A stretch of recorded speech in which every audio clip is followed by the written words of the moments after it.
नमस्ते। लॉकडाउन ई पाठशाला रामगढ़ में आप सभी का पुनः स्वागत है। आज त्रिभुजों का सर्वांग समता अध्याय का अंतिम वीडियो है। यह कक्षा 7 विषय गणित पर आधारित है। आज के इस वीडियो में जिस टॉपिक पर हम बात करेंगे वह है त्रिभुजों का सर्वांग समता के लिए प्रतिबंध पर आधारित प्रश्न। आज प्रतिबंधों के आधार पर हम कुछ प्रश्न को देखेंगे, उसे हल करेंगे।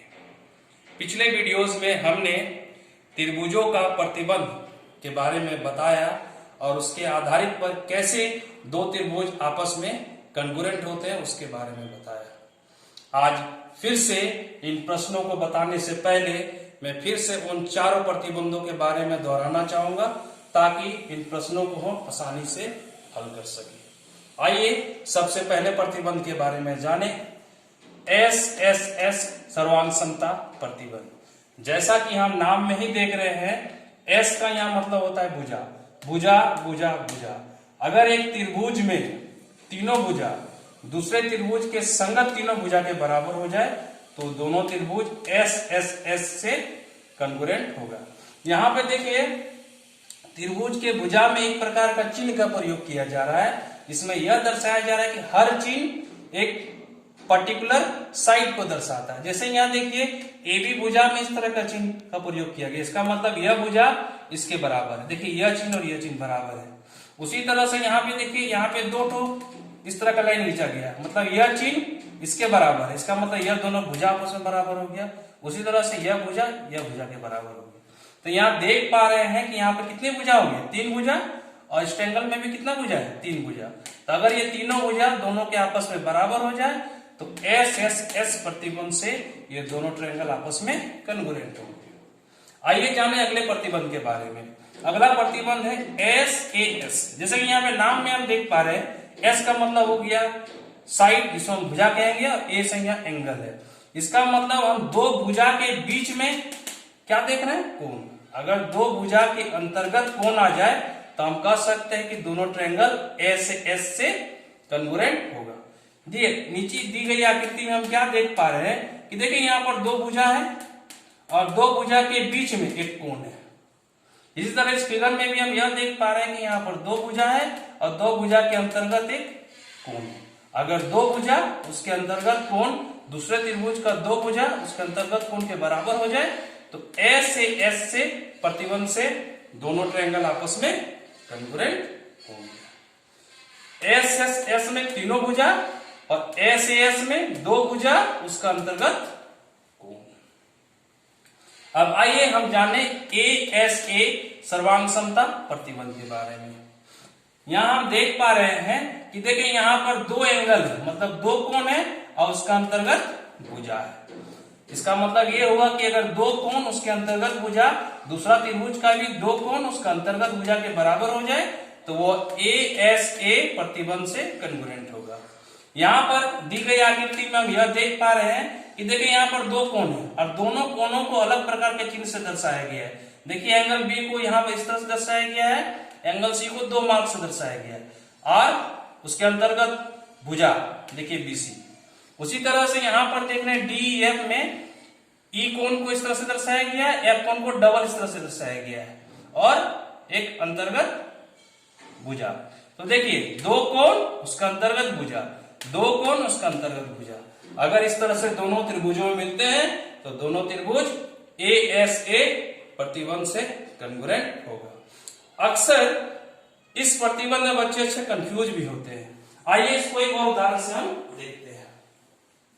यहां पर हम देख पा रहे हैं कि दो कोण है उसका अंतर्गत भुजा है। यहां पर भी देख पा रहे हैं कि दो कोण है उसका अंतर्गत भुजा है। अगर इस कोण को उठा के हम यहां पर कर दें, उसी तरह से इस कोण को उठा के हम यहां पर कर दें, तब इस फिगर में हम यह देख रहे हैं कि दो कोण तो है लेकिन उसका अंतर्गत भुजा नहीं है।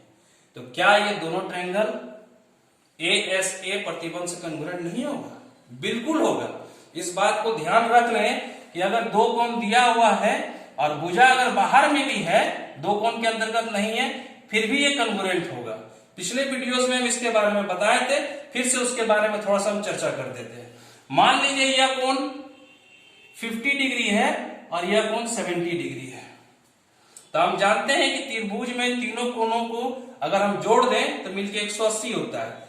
तो 70 और 50 ये दोनों को जोड़ेंगे तो 100 कितना आएगा, 120 डिग्री।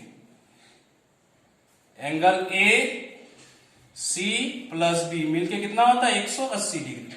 एंगल ए कितना है, 50 है, एंगल सी 70 है और एंगल बी निकालना है। 70 50 मिलके कितना हो जाएगा, 120 डिग्री। एंगल बी कितना हो गया, 180 minus 120 that is equal to what, 60 degree. इसका मतलब यह कितना हो जाएगा, यह कोण कितना हो जाएगा, देखिए तो 60। जब यह 60 हो गया तो हम कह सकते हैं ना कि एंगल ई भी क्या होगा, 60 डिग्री होगा। तो देखिए क्या देखें हम कि दो कोण दिया हुआ है और उसका भुजा उसके अंतर्गत नहीं है, तो तीसरा कोण को हम निकाल सकते हैं। जब तीसरा कोण निकल जाएगा तो देखिए दो कोण उसका अंतर्गत भुजा, फिर उसी तरह से दो कोण उसका अंतर्गत भुजा। तो यह बात हम ध्यान में रखेंगे कि अगर दो कोण दिया हुआ है और उसका अंतर्गत भुजा उसमें नहीं है तो तीसरा कोण निश्चित ही दोनों में बराबर होगा और उसका अंतर्गत भुजा उसमें आ जाएगा।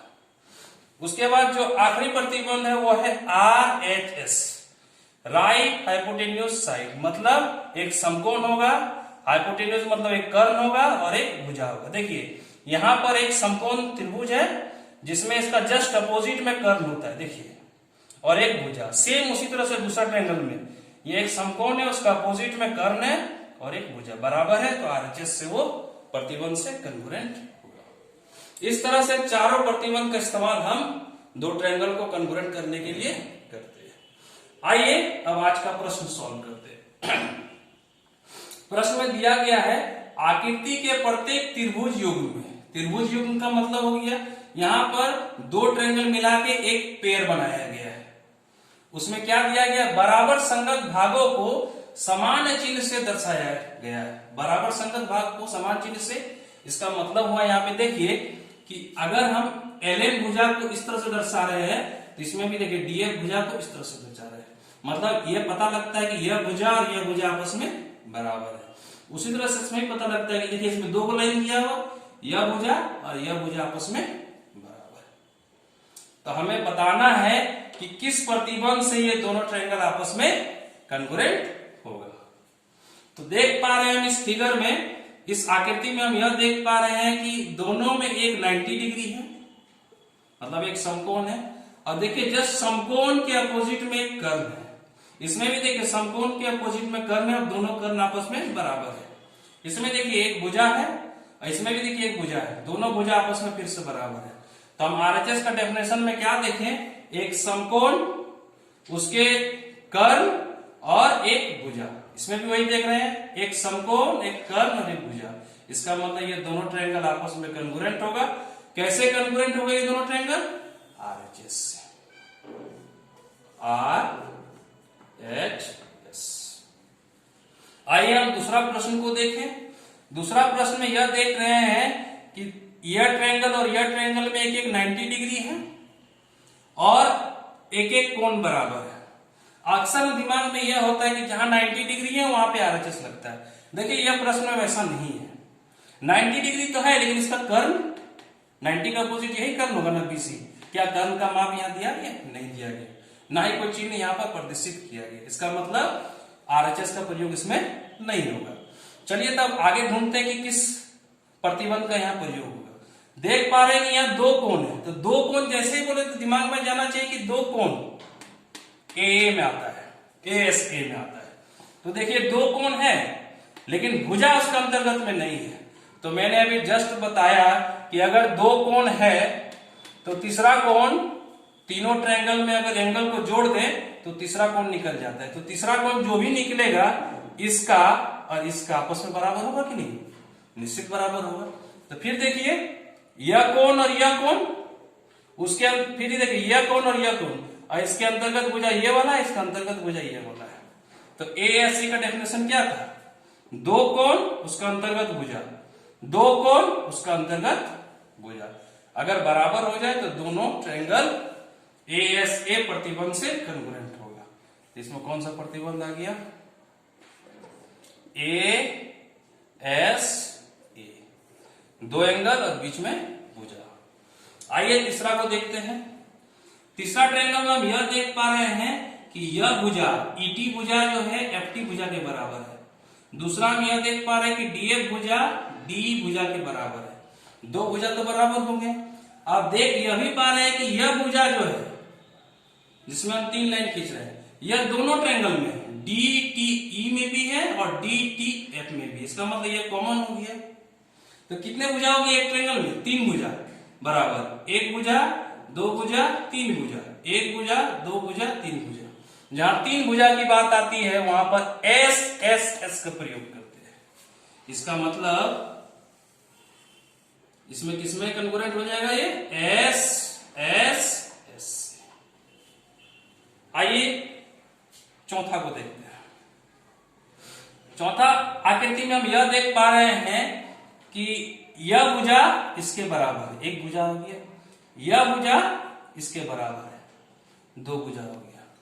अब हम गौर करें कि यह जो PR है और QS है, यह प्रतिच्छेदित रेखा है। तो जब प्रतिच्छेदित रेखा है तो यह दोनों एंगल आपस में बराबर हो जाएंगे।